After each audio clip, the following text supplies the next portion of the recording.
Good morning, boys and girls. Welcome back to our programs, the time when we spend with God, and this time especially just for you as kids. We are happy you are here, so let's listen to some songs before we listen to the story, and enjoy yourselves and be blessed.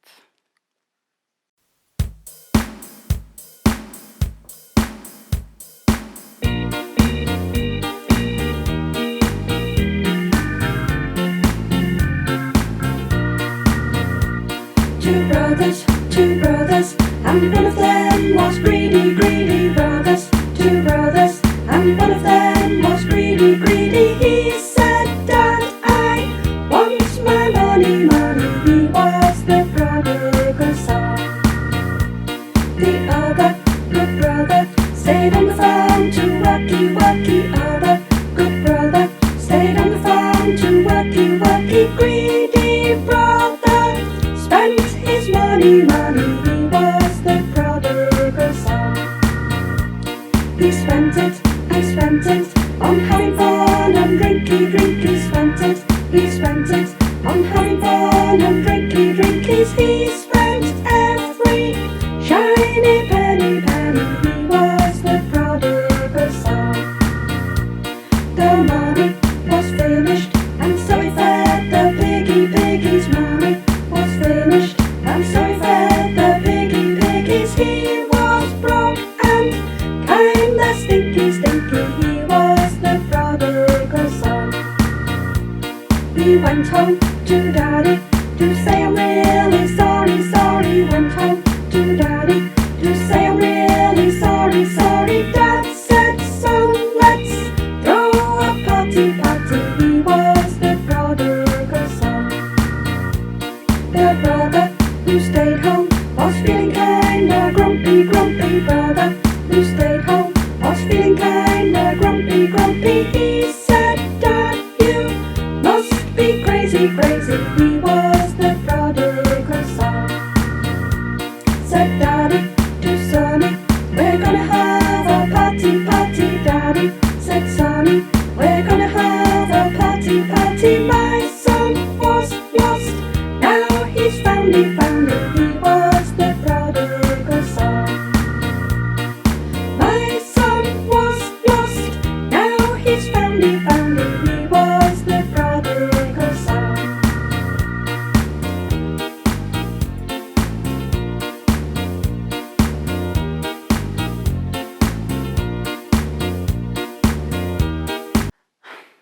Welcome back. I hope you had fun singing those songs. The title of our story today is The Runaway Boy. This story was told by Jesus when he lived here on earth.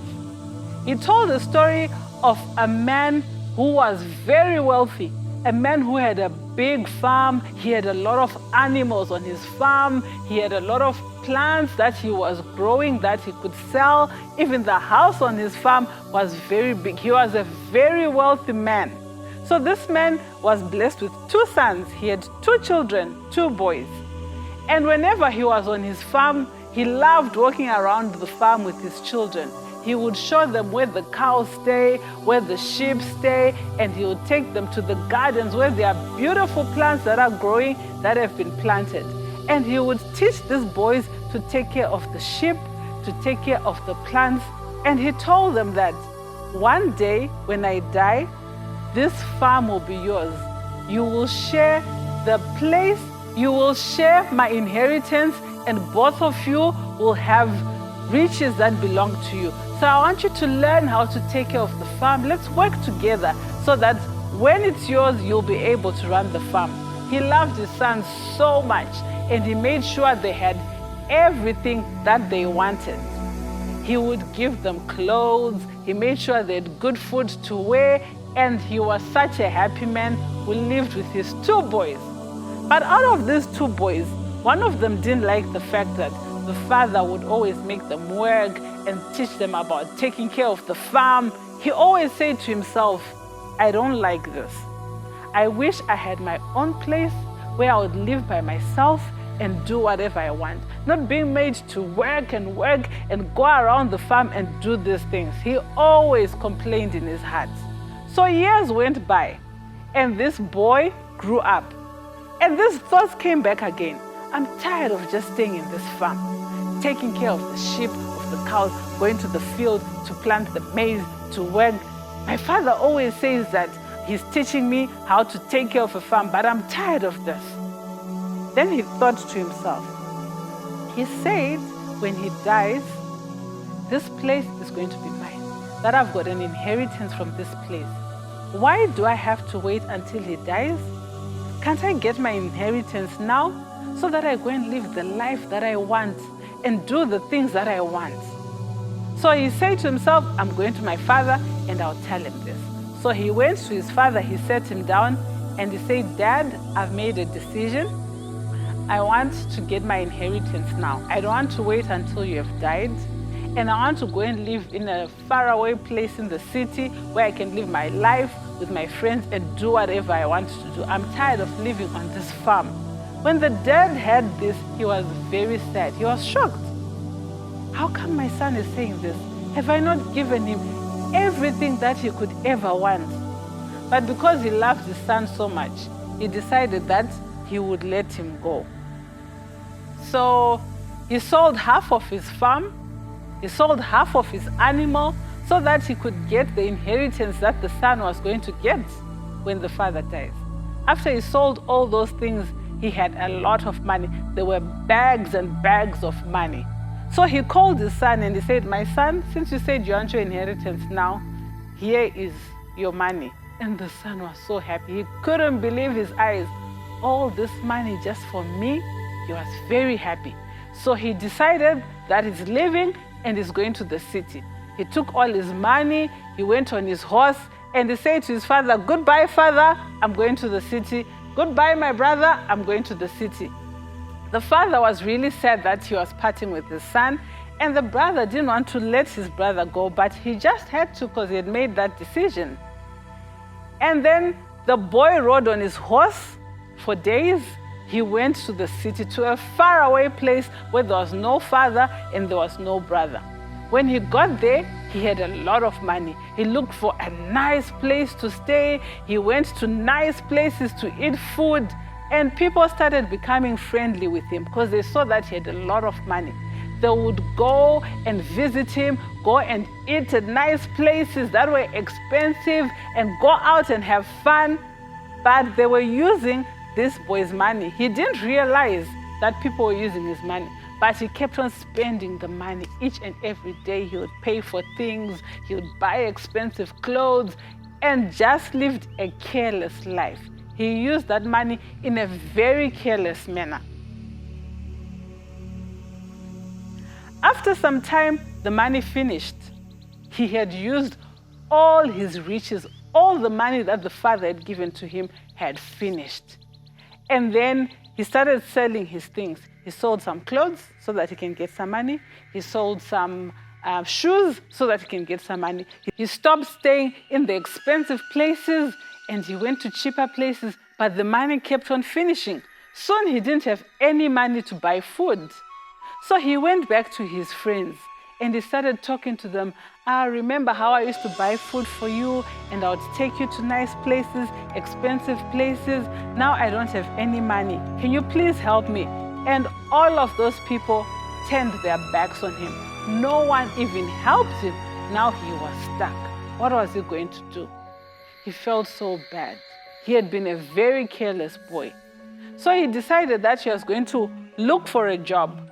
But it was very difficult to find a job in that country. He walked around and around and around trying to get a job, but he could not get the job. And then finally he came to a farmer who had pigs on his farm, and he asked for the job. The farmer felt sorry for him and he said, it's okay, come and work for me. You'll be feeding my pigs. I'll give you a place to stay and I'll give you something to eat.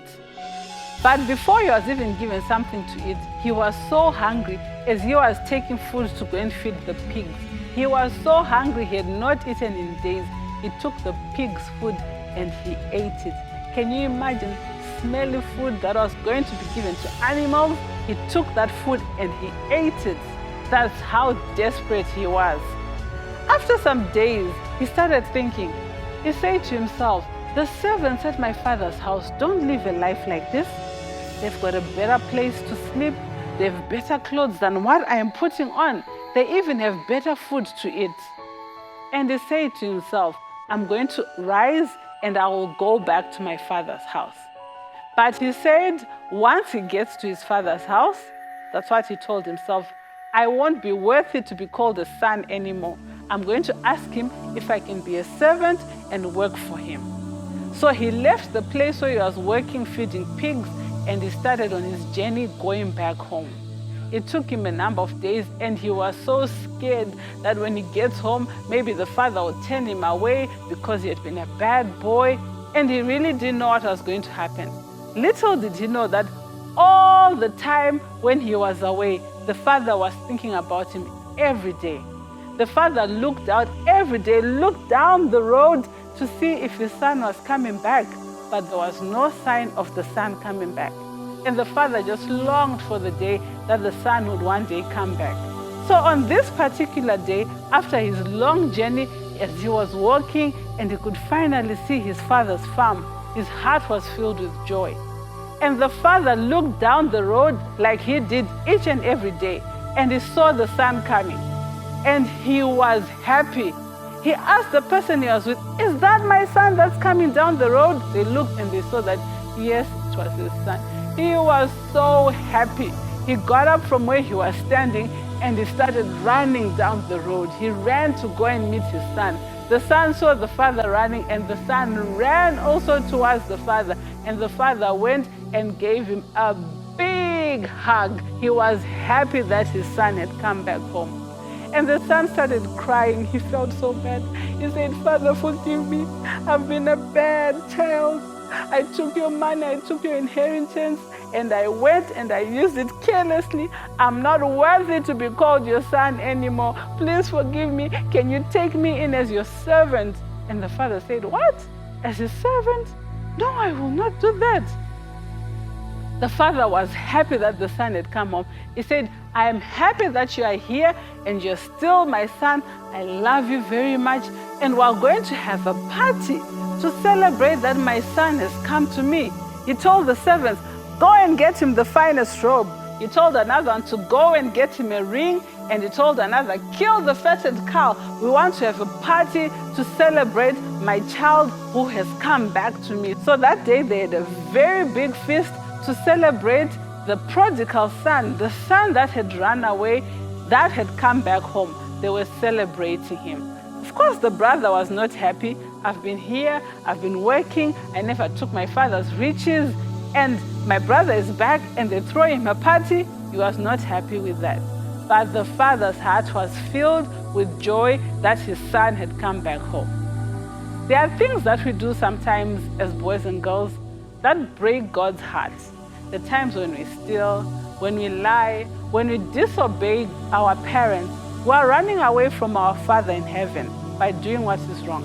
But when we ask God to forgive us, He really forgives us, and He always welcomes us back to His fold, to be with Him, to be children that are good.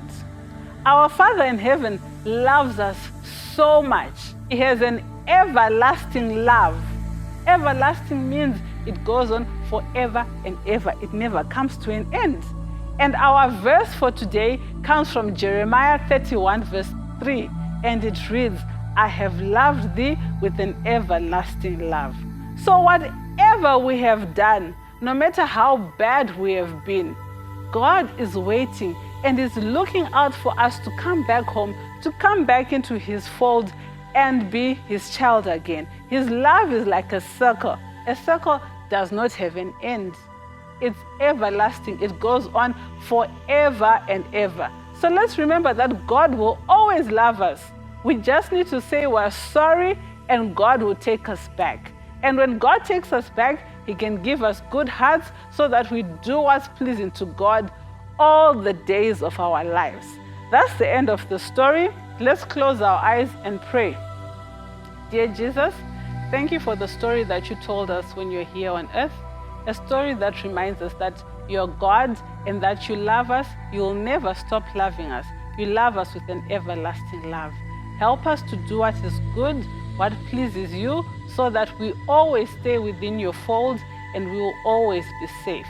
We look forward to the day when you come back to take us to heaven so that we can live with you forevermore. Keep us safe now and forevermore. This is my prayer in Jesus' name. Amen. Thank you for listening. God bless you.